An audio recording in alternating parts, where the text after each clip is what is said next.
السلام علیکم ورحمۃ اللہ تعالی وبرکاتہ۔ نحمده ونصلی ونسلم علی رسولہ الکریم، اما بعد فاعوذ باللہ من الشیطان الرجیم، بسم اللہ الرحمن الرحیم۔ ان اللہ وملائکتہ یصلون علی النبی یا ایہا الذین آمنوا صلوا علیہ وسلموا تسلیما۔ اللہم صلی علی سیدنا ومولانا محمد معدن الجود والکرم وآلہ الکرام وابنہ الکریم وبارک وسلم صلاۃ وسلاما علیک یا رسول اللہ صلی اللہ تعالی علیہ وسلم۔ سورہ بقرہ آیت نمبر 5 کی تفسیر ہے۔ اللہ تبارک و تعالی ارشاد فرماتا ہے: اولئک علی ھدی من ربہم واولئک ھم المفلحون۔ یہی لوگ اپنے رب کی طرف سے ہدایت پر ہیں اور یہی لوگ مراد کو پہنچنے والے ہیں، یعنی یہی لوگ کامیاب ہیں، فلاح پانے والے ہیں۔ تو یہ کون سے لوگوں کی بات چل رہی ہے؟ جن کی صفات، جن کی خوبیاں اس سے پہلے والی آیتوں میں بیان کی گئی، یعنی متقین کی صفات، تقوی والوں کی، پرہیزگاروں کی صفات اس سے پہلے آیتوں میں بیان ہوئی کہ جو غیب پر ایمان رکھتے ہیں، نمازیں قائم کرتے ہیں اور اللہ کے دیے ہوئے میں سے اللہ کی راہ میں خرچ کرتے ہیں اور قرآن پر بھی ایمان لاتے ہیں اور دوسری آسمانی کتابوں پر بھی ایمان رکھتے ہیں اور آخرت کا یقین رکھتے ہیں۔ ایسے لوگوں کے بارے میں فرمایا جا رہا ہے، ایمان والوں کے بارے میں فرمایا جا رہا ہے کہ یہی لوگ اپنے رب کی طرف سے کامیابی اور ہدایت پر ہیں اور یہی لوگ کامیاب ہیں، فلاح پانے والے ہیں۔ اب اس میں ایک دیکھیں، اولئکہ کا لفظ آئے، گرامر کے اعتبار سے یہ اس میں اشارہ ہے، یعنی یہ لفظ اشارہ کرنے کے لیے آتا ہے کسی چیز کی طرف۔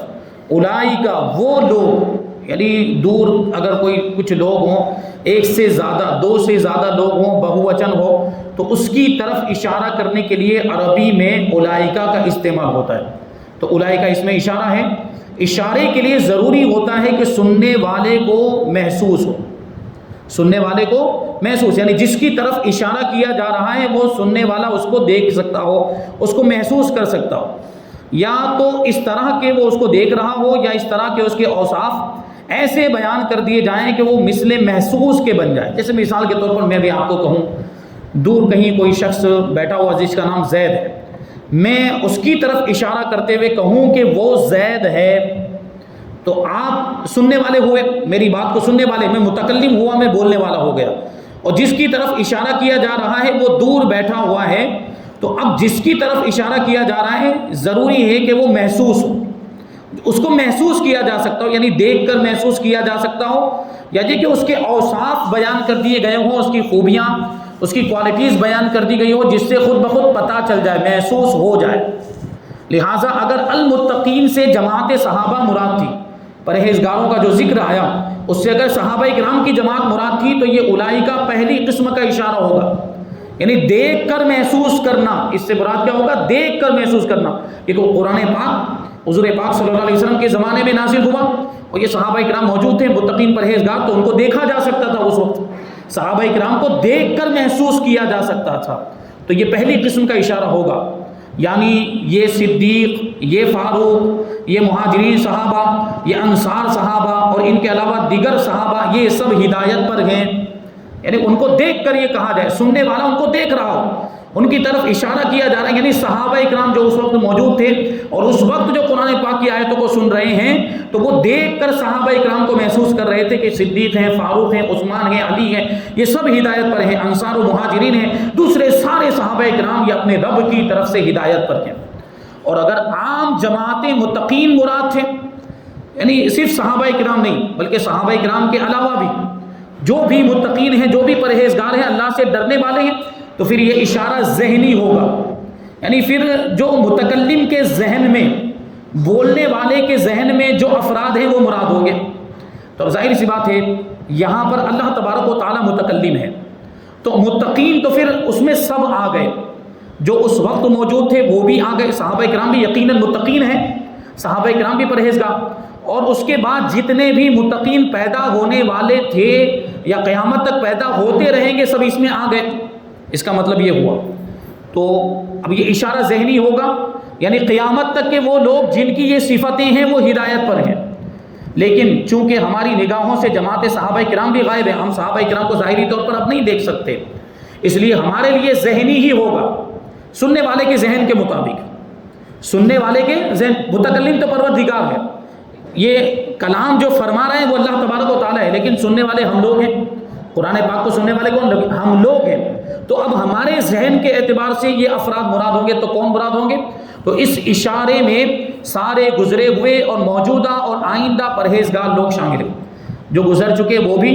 جو اس زمانے میں موجود تھے وہ بھی، اس زمانے میں جو موجود ہیں وہ بھی، اور جو آئندہ پرہیزگار پیدا ہوں گے، جو متقین ہوں گے وہ بھی اس میں شامل ہیں، کیونکہ پھر متقین جب مطلق کہا جائے تو وہ سب کو شامل ہو جاتا ہے، سب اس میں آ جاتے ہیں۔ اب ایک لفظ ہے علی ہدن، ہدایت پر ہیں، علی ہدن میں علی آیا ہے، علی، علی جو ہے وہ عربی میں غلبے کے لیے آتا ہے، کسی پر قابض ہو جانے کے لیے، کسی چیز پر قبضہ کرنے کے لیے آ جاتا ہے، کسی چیز پر غالب آ جانے کے لیے آتا ہے۔ تو یہ علی اس لیے بڑھایا گیا کہ علی غلبے کے لیے آتا ہے، جیسے کہتے ہیں کہ زید سواری پر ہے، زید علی الراحلہ، عربی میں اس کو کہیں گے زید سواری پر ہے۔ اس کا کیا مطلب ہوا؟ یعنی سواری زید کے قبضے میں، وہ سواری پر ہیں، مطلب سواری زید کے قبضے میں ہیں، وہ سواری پر غالب ہے۔ اسی طرح اس میں اس طرف اشارہ ہے کہ وہ لوگ ہدایت پر غالب ہیں، متقین جو ہیں، پرہیزگار ہدایت پر غالب ہیں، اور یہ ہدایت ان کے قبضے میں آ چکی ہے،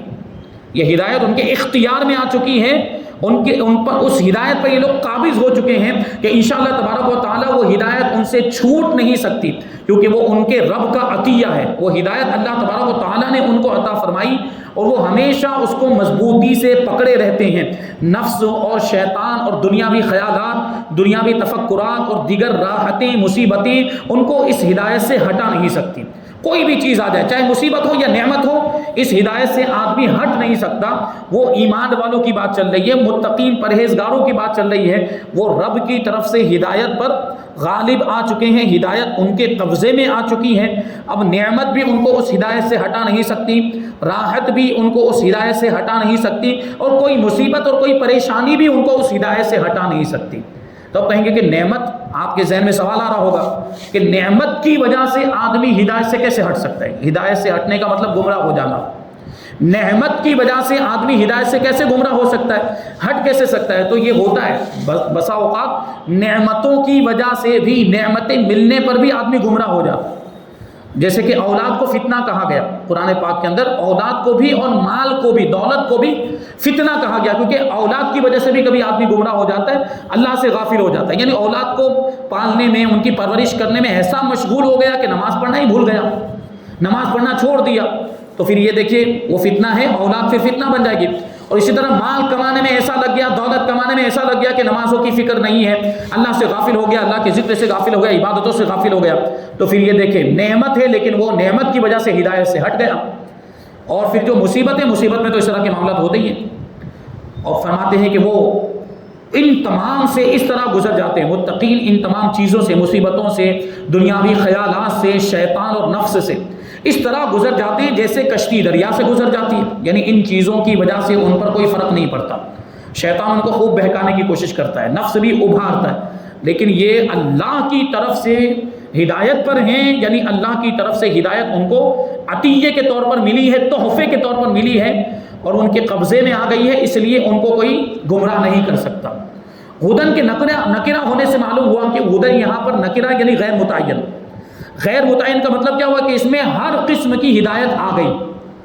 نکرہ ہونے کا مطلب کیا ہوا کہ ہر قسم، کوئی ہدایت، تو کوئی ہدایت میں تو کوئی بھی ہدایت ہو سکتی ہے، یعنی ساری قسموں کی ہدایت، ہر قسم کی ہدایت اس میں آ گئی، تو معلوم ہوا کہ وہ تمام قسم کی ہدایتوں پر ہیں، ہر طرح کی ہدایت پر ہیں،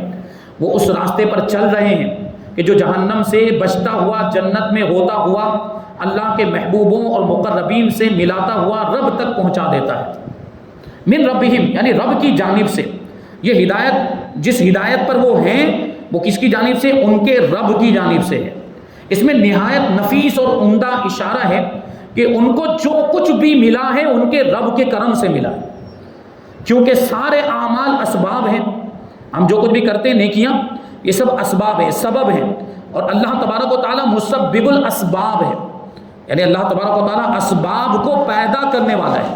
یہ اعمال سبب ہے کا کیا مطلب ہوا؟ اللہ کو راضی کرنے کا سبب ہے، یعنی اللہ کو راضی کرنے کا ذریعہ اور وسیلہ ہے، ثواب پانے کا ذریعہ اور وسیلہ ہے اعمال،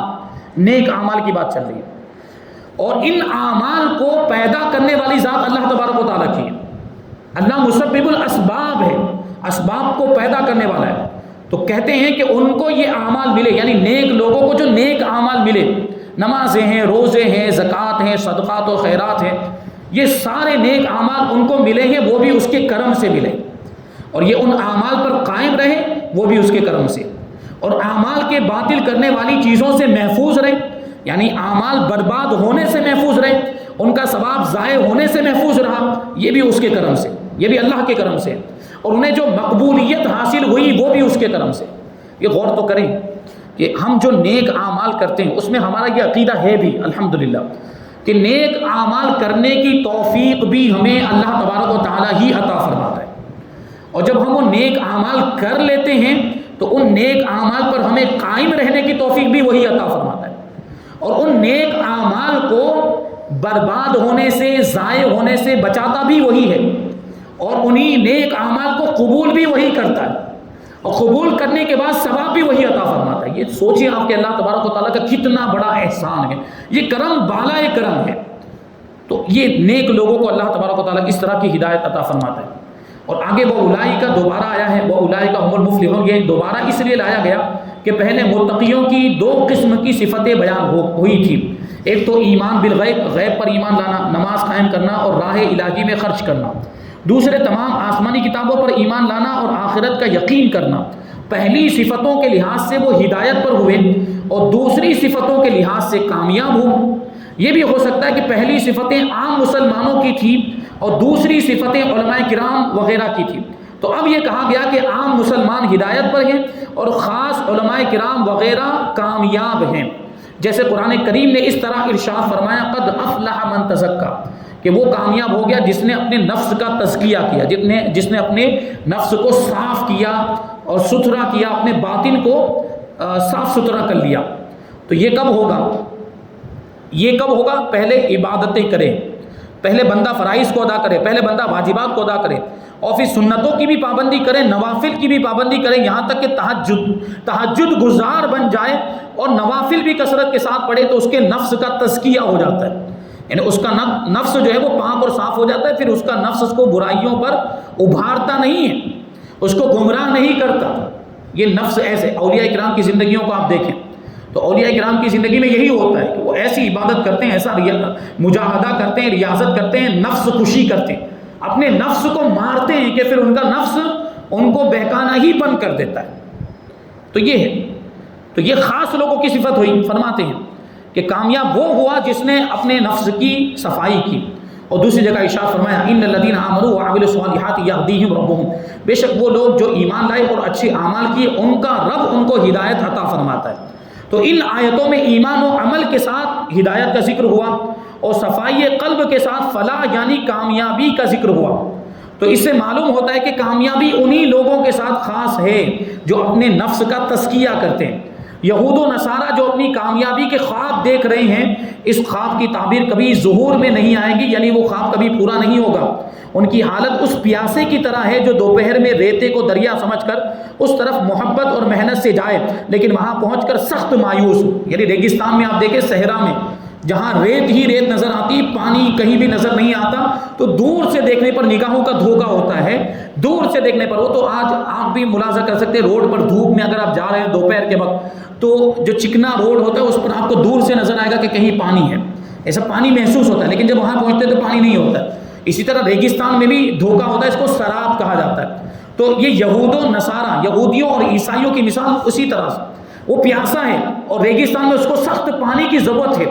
اور بہت زیادہ پیاس کی وجہ سے اسے پانی نظر آتا ہے ریگستان میں، اور دوڑ کر محنت کر کے مشقت کر کے پانی کی تلاش میں پانی حاصل کرنے کے لیے وہاں تک پہنچتا ہے، لیکن جب وہاں جاتا ہے تو وہاں کچھ بھی نہیں ہوتا، مایوسی کے سوا اس کو کچھ ہاتھ نہیں آتا۔ مطلب کیا ہوا کہ وہ دنیا میں خوب خواب دیکھتے ہیں،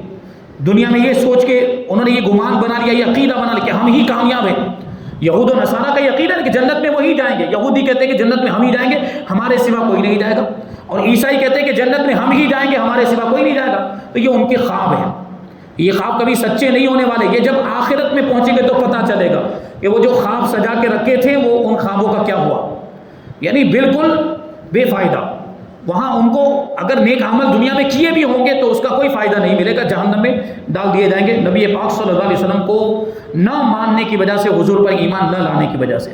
اب یہاں پہ ایک اور لفظ ہے المفلحون، فلاح پانے والے، کامیاب. یہ فلاح سے بنا ہے، فلاح مطلب کامیابی، اور فلاح کے لغوی معنی ڈکشنری کے اعتبار سے اس کا معنی ہوتا ہے چیرنا اور کھلنا اور قطع کرنا، یعنی کسی چیز کو کاٹنا. اسی لیے کسان کو فلاح کہتے ہیں کیونکہ وہ زمین کو چیرتا ہے، پہلے زمین کو چیرتا ہے، زمین کو جوتتا ہے، اس میں دانے ڈالتا ہے. اصطلاح میں فلاح کے معنی ہے کامیابی، کیونکہ وہ بھی آڑوں اور پردوں کو چیر کر مشکلات کو دفع کر کے، مشکلات کو دور کر کے حاصل کی جاتی ہے. کامیابی ایسے ہی نہیں مل جاتی، کامیابی کے لیے بہت زیادہ محنت و مشقت کرنی پڑتی ہے، کامیابی کے لیے بہت کچھ کرنا پڑتا ہے. تب دنیاوی اعتبار سے بھی اگر آپ دیکھ لیں، دنیاوی اعتبار سے بھی آدمی اگر کامیاب ہونا چاہتا ہے تو ایسے بیٹھے بیٹھے نہیں ہو جائے گا بغیر محنت کے، اس کو محنت کرنی پڑے گی تب جا کے وہ کامیاب ہوگا. تو معنی یہ ہوئے کہ اس قسم کے لوگ دنیا اور برزخ اور آخرت ہر جگہ پر کامیاب ہیں. خیال رہے کہ ہدایت اور کامیابی سے مراد دنیا کی ہدایت اور کامیابی ہے، تو معنی یہ ہے کہ یہ لوگ دنیا میں اچھے عقیدوں پر ہیں اور اچھے اعمال کی توفیق والے ہیں، امیری، فقیری، سلطنت، بادشاہت وغیرہ ہر حال میں کامیاب ہیں. جو نیک اعمال کرتے ہیں وہ ہر حال میں کامیاب ہیں. اور اگر برزخ کی ہدایت اور فلاح مراد ہے، کامیابی مراد ہے، تو معنی یہ ہے کہ مرتے وقت حسن خاتمہ، اچھا خاتمہ یعنی ایمان پر خاتمہ، اور قبر میں سوالات کے جوابات کی ہدایت پر ہیں. یعنی کیا ہوگا کہ جب انتقال ہوگا تو یہ ہدایت پر مریں گے اور ایمان پر ان کا خاتمہ ہوگا، اور قبر میں جو سوالات ہوں گے ان کے جوابات میں ان کے لیے آسانی ہو جائے گی، وہ آسانی کے ساتھ جواب دے لے جائیں گے. پھر برزخی نعمتوں میں بھی کامیاب. میں نے برزخ کے بارے میں اس سے پہلے بتایا تھا کہ دنیا اور آخرت کے بیچ کا جو عالم ہے اسے عالم برزخ کہا جاتا ہے. یعنی آدمی دنیا میں زندگی گزارنے کے بعد مر جائے تو جب تک قیامت قائم نہیں ہو جاتی، میدان محشر قائم نہیں ہو جاتا، وہاں تک وہ قبر میں ہے، یعنی عالم برزخ میں. تو یہ لوگ عالم برزخ میں بھی کامیاب ہیں، متقین پرہیزگار لوگ عالم برزخ میں بھی کامیاب ہیں. یعنی کیا ہوا کہ خاتمہ اچھا ہوا اور قبر کے عذاب سے بھی محفوظ رہ گئے. تو معنی یہ ہوئے. اور اگر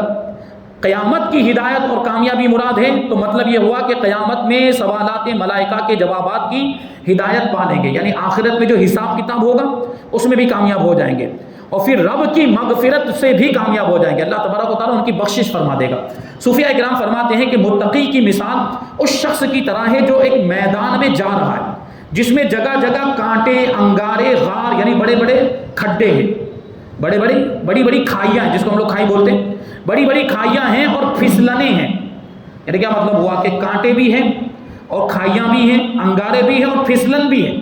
آدمی پاؤں رکھے تو پھسل جائے. اب سوچے کہ ایسے راستے پر اگر کسی کو چلنا ہو تو کتنا بچ کے چلنا پڑے گا. کانٹے سے بھی بچنا ہے، انگارے سے بھی بچنا ہے، اور گڈھے میں نہ گر جائے، غار میں، کھائی میں نہ گر جائے، اس سے بھی اس کو بچنا ہے، اور پھسلن سے بھی بچنا ہے.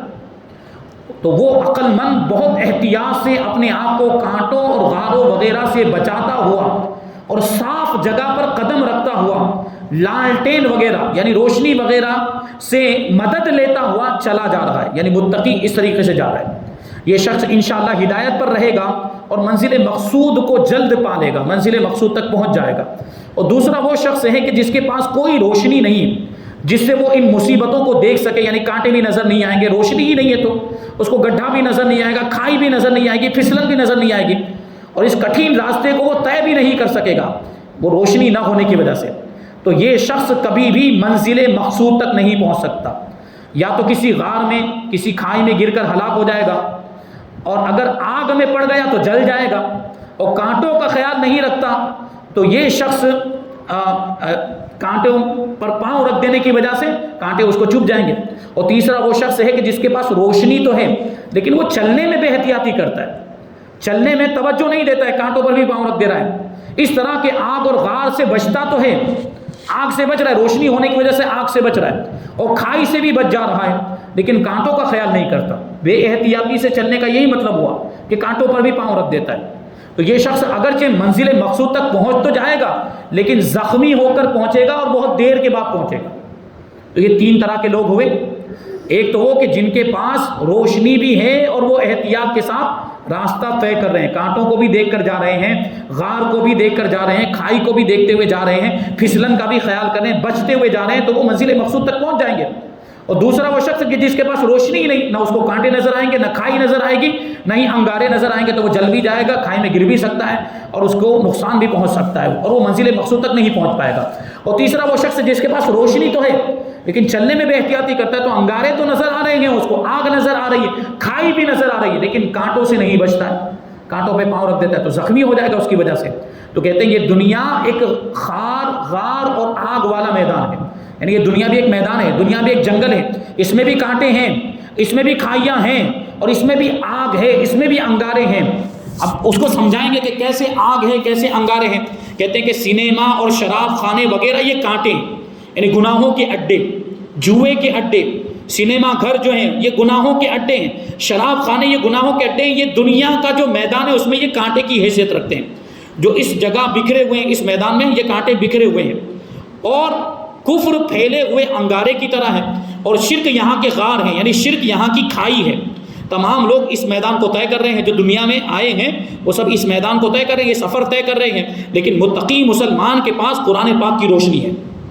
متقی مسلمان کے پاس، اللہ سے ڈرنے والے مومن کے پاس قرآن کی روشنی ہے، اور اپنے تقوی کی وجہ سے وہ نہایت احتیاط سے اس راستے کو طے کر رہا ہے، بچتے ہوئے گزر رہا ہے، تو نیکی کی جگہ قدم رکھتا ہے، برائیوں سے بچتا ہے، برے مقامات سے بچتا ہے، سینما گھروں سے، گناہوں کے اڈوں سے بچتا ہے، شیطان سے بھی اپنے آپ کو بچاتا ہے، نفس سے بھی اپنے آپ کو بچاتا ہے، اور گنہگار مسلمان کے پاس بھی یہ روشنی ہے۔ مومن ہونے کی وجہ سے روشنی تو اس کے پاس بھی ہے، مومن ہے، مسلمان ہے، تو قرآن کی روشنی اس کے پاس بھی ہے، اور وہ کفر اور شرک کی باتوں سے بچتا بھی ہے، لیکن بے احتیاطی کی وجہ سے خود کو گناہوں کے کانٹوں میں پھنسا دیتا ہے۔ متقی تو گناہوں سے بھی بچ جاتا ہے، لیکن وہ مسلمان جس کے پاس یہ روشنی ہے لیکن احتیاط نہیں کرتا، تو وہ گناہوں کے کانٹوں میں پھنس جاتا ہے، اور گناہوں کے کانٹوں میں پھنسنے کی وجہ سے پھر وہ زخمی ہو جاتا ہے۔ تو جو متقی پرہیزگار مسلمان ہے تو وہ تو کامیاب ہو کر جلد ہی اپنی منزل مقصود تک پہنچ جائے گا، یعنی جنت میں پہنچ جائے گا۔ جو متقی مسلمان ہے وہ دنیا سے بچ کر، دنیا میں جو گمراہ کرنے والی چیزیں ہیں، شیطان ہے، نفس ہے، برے دوست ہیں، بری صحبت ہے، اور برے لوگ ہیں جو بہکاتے ہیں، اور دنیا کی رنگینیاں، ان ساری چیزوں سے بچ کر متقی مسلمان، یہ مومن جنت میں پہنچ جاتا ہے۔ لیکن جو دوسرا مسلمان ہے جو بے احتیاطی کے ساتھ چلتا ہے، مطلب کیا، کبھی دنیا کی چیزوں سے دل لگا لیتا ہے، کبھی سینما گھر میں چلا جاتا ہے، کبھی شراب پینے لگ جاتا ہے، کبھی گناہوں کے کام میں مبتلا ہو جاتا ہے، تو وہ منزل مقصود تک پہنچے گا تو صحیح، یعنی جنت میں جائے گا تو صحیح، لیکن زخمی ہو کر جائے گا۔ مطلب کیا، گناہگار ہے تو اس کو اس کے گناہوں کی سزا ملے گی، یعنی پہلے جہنم میں جانا پڑے گا، اس کو گناہوں کی وجہ سے پہلے اس کو جہنم میں جانا پڑے گا، جہنم میں جا کر اپنے گناہوں کی سزا بھگتنے کے بعد پھر اس کو جنت میں ڈالا جائے گا۔ تو منزل تک پہنچا تو صحیح، لیکن زخمی ہو کر پہنچا بے احتیاطی کی وجہ سے۔ اور کافر چونکہ قرآن پاک کی روشنی سے علیحدہ ہے، اس کے پاس قرآن پاک کی روشنی ہی نہیں، کافر کے پاس قرآن پاک کا نور ہی نہیں، اس لیے وہ یا تو شرک کے غار میں گر کر ہلاک ہو جاتا ہے، یا کفر کی آگ سے جل کر ہلاک ہو جاتا ہے۔ تو متقی ہدایت پر بھی ہے اور اعلیٰ درجے کا کامیاب بھی ہے، متقی پرہیزگار، اور گنہگار مسلمان ہدایت پر تو ہے لیکن اول نمبر کا کامیاب نہیں ہے، اس کو پہلے نمبر کا کامیاب نہیں کہا جا سکتا، دوسرے نمبر پر کامیاب، یعنی اس کو کامیابی ملے گی لیکن ڈائریکٹ نہیں ملے گی۔ اور کافر نہ ہدایت پر ہے نہ کامیاب ہے۔ صوفیاء اکرام یہ بھی فرماتے ہیں کہ کامیابی کے 3 انجام ہیں۔ اولا نفس، دنیا، شیطان اور برے ساتھیوں پر غالب رہنا، یہ پہلی کامیابی۔ دنیا میں رہتے ہوئے آدمی اپنے نفس پر بھی قابو پا لے، شیطان پر بھی قابو پا لے، اور برے ساتھیوں سے بھی گمراہ نہ ہو پائے۔ یہ برے ساتھی بھی کبھی بہت نقصان پہنچاتے ہیں، برے ساتھیوں کی وجہ سے آدمی گنہگار ہو جاتا ہے، گناہوں میں مبتلا ہو جاتا ہے، ویسے نیک ہوتا ہے، متقی ہوتا ہے، لیکن برے ساتھی مل جاتے ہیں، بری صحبت مل جاتی ہے، تو پھر وہ نماز بھی چھوڑ دیتا ہے، عبادتیں بھی چھوڑ دیتا ہے، اور برائیوں میں لگ جاتا ہے۔ یہ بات میں بار بار پہلے بھی عرض کر چکا ہوں کہ برے ساتھیوں کی وجہ سے کیسے کیسے معاملات پیش آتے ہیں۔ اگر آدمی بچنا بھی چاہے تو وہ برے ساتھیوں کی وجہ سے نہیں بچ پاتا۔ جیسے اگر وہ ساتھی، دوست یا فلم دیکھنے کے لیے جا رہے ہیں، پکچر دیکھنے کے لیے جا رہے ہیں، تو اس کو ابھارتے ہیں، تو بھی چل ہمارے ساتھ، اور یہ اگر منع کرتا ہے، انکار کرتا ہے، تو اس کو آر دلاتے ہیں، شرم دلاتے ہیں، اس کو تان تشنیع کرتے ہیں، اس کو برا بھلا کہتے ہیں، تو ہمارے ساتھ رہنے کے لائق نہیں، تو ہمارے ساتھ آتا تو نہیں، ہم جہاں جاتے ہیں وہاں تجھے آنا چاہیے، پھر تو ہمارا دوست کس کام کا، وغیرہ۔ تو پھر وہ شرم، حیا وغیرہ کی وجہ سے تان و تشنیع سے بچنے کے لیے ان کے ساتھ چلا جاتا ہے۔ تو دیکھیے برے دوستوں نے اس کو گناہوں میں مبتلا کر دیا، یہ بری صحبت کا نتیجہ ہے۔ تو اولاً کامیاب آدمی نفس پر بھی قابو پا لیتا ہے، دنیا پر بھی، شیطان پر بھی، اور برے ساتھیوں پر بھی کامیاب رہنا یہ پہلی کامیابی ہے دنیا کی۔ دوسرے کفر، گمراہی، جہالت، نفس کے دھوکے، شیطان کے وسوسوں، قبر کی وحشتوں، قیامت کی دہشتوں، پرصراط کی پھسلنوں، جنت کی محرومی اور عذاب کی سختیوں سے نجات پا جانا، یہ دوسری قسم کی کامیابی ہے۔ اور تیسرے ابدی ملک، ہمیشہ کی بادشاہت، سرمدی نعمتیں، ہمیشہ کی نعمتیں، لا زوال رحمتوں، دائمی سرور یعنی ہمیشہ کی خوشی، بے گرد و غبار کی تندرستی، اور بے حجاب محبوب کو پا لینا یعنی اللہ تبارک و تعالیٰ کا دیدار کرنا، یہ کامیابی کی تیسری قسم۔ یہ تین طرح کی کامیابی ہے۔ اللہ تبارک و تعالیٰ یہ تینوں طرح کی کامیابی ہم سب کو عطا فرمائے۔ آخری بات ہے، صوفیہ کرام فرماتے ہیں کہ ایک ہی راستے کو کوئی شخص پیدل طے کرتا ہے، ایک ہی راستہ ہے لیکن کوئی شخص اس پر پیدل چل رہا ہے، اور دوسرا گھوڑے پر سوار ہے، اور تیسرا تیز رفتار موٹر کار پر سوار ہے۔ تو اب غور کرنے جیسی بات کہ پہلے کون پہنچے گا؟ جو تیز رفتار کار میں سوار ہے وہ پہلے پہنچے گا، دوسرے نمبر پر کون پہنچے گا؟ جو گھوڑے پر سوار، تیسرے نمبر پر کون پہنچے گا؟ جو پیدل ہے۔ یہ کامیابی کی الگ الگ قسمیں ہیں، اسی کو کہتے ہیں جتنی تیز رفتار سواری ہوگی اسی قدر جلد راستہ طے ہو جائے گا، اور اسی قدر جلدی وہ اتنا ہی جلدی منزل تک پہنچ جائے گا۔ طریقت نہایت ہی تیز سواری ہے، طریقت، اور شریعت نہایت مضبوط اور احتیاط والی سواری ہے۔ شریعت میں پھسلن کم مگر رفتار آہستہ ہے، اور طریقت میں رفتار زیادہ ہے لیکن خطرات بہت زیادہ ہے، گمراہ ہونے کا اندیشہ بہت زیادہ ہے۔ اور اگر شریعت کو چھوڑ کر آدمی طریقت کی راہوں میں اگر چلنے لگ جائے تو گمراہ ہونے کا اندیشہ اور زیادہ بڑھ جاتا ہے، کیونکہ شریعت کے بغیر طریقت کا کوئی وجود ہی نہیں، شریعت کے بغیر طریقت کا کوئی تصور ہی نہیں۔ آدمی پہلے شریعت کی راہوں میں داخل ہوتا ہے، اس میں کامیاب ہوتا ہے، تب وہ طریقت کی منزلیں طے کرنے لگتا ہے۔ پہلے اعمال کرے گا، پہلے نماز پڑھے گا، پہلے عبادت کرے گا، اپنے آپ کو حرام سے بچائے گا، ناجائز کاموں سے، گناہوں سے بچائے گا، تب جا کے اس کو اللہ کی معرفت حاصل ہوگی، تب جا کے وہ راہ سلوک کو طے کرے گا اور ترقی کی منزلوں پر گامزن ہوگا۔ تو شریعت کو چھوڑ کر اگر کوئی کہے کہ ہم طریقت والے ہیں یا طریقت کے راستے میں ہیں، وہ لوگ جھوٹے ہیں۔ تو طریقت میں رفتار تو تیز ہے لیکن خطرات بہت زیادہ ہیں۔ اس کو مثنوی شریف میں یوں بیان فرمایا کہ یک زمانہ صحبت با اولیاء بہتر از 100 سالہ طاعت بیریا، یعنی اولیاء کرام کی زندگی میں، اولیاء کرام کی صحبت میں تھوڑی دیر کے لیے بیٹھنا، اولیاء کرام کی صحبت میں تھوڑی دیر کے لیے بیٹھنا، یہ 100 سال کی بے ریا بے دکھاوے کی عبادت سے بھی بہتر ہوا کرتا ہے۔ یعنی آدمی 100 سال تک نماز پڑھے، اس میں اس کو وہ فائدہ نہیں ملے گا، اولیاء کرام کی بارگاہ میں تھوڑی دیر بیٹھنے میں اس سے وہ فائدہ مل جایا کرتا ہے، کیونکہ اولیاء کرام حال والے ہوتے ہیں۔ یہی تو بات کہی جاتی کہ علماء کرام کی بارگاہ میں جاؤ تو زبان سنبھال کے جاؤ، اور اللہ کے ولیوں کی بارگاہ میں جاؤ تو دل سنبھال کے جاؤ، کیونکہ وہ دل کے خیالات کو بھی جانتے ہیں کہ کیا لے کر آیا ہے، دل میں کیا ہے۔ تو بہرحال یہاں پر یہ بات مکمل ہوئی۔ انشاءاللہ تبارک و تعالیٰ آیت نمبر 6 کی تفسیر ہم آئندہ درس میں شامل کریں گے۔ اللہ تبارک و تعالیٰ کی بارگاہ میں دعا ہے کہ جو کچھ بھی بیان ہوا اس پر ہم سب کو عمل کرنے کی توفیق عطا فرمائے، اور نور قرآن سے ہم سب کے دلوں کو روشن اور منور فرمائے۔ وما علینا الا البلاغ۔